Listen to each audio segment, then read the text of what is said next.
than renu mi pin Christalinga nai kami pajing lu mata kaka hayo tami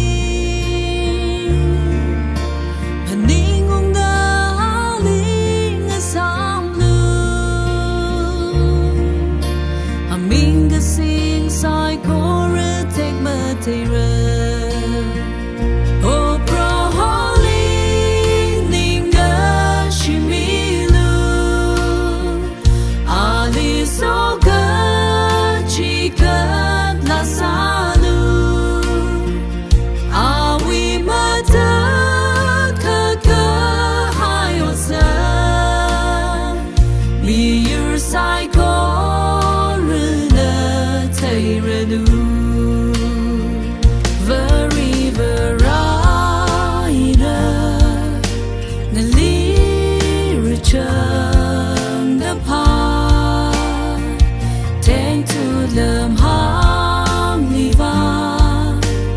hai the na lipa na we take a matai ngashana he come a cow sorga sai thai queen na makanga chai lai de she hurt me oh proholi ningshilo ali soga chikat la salu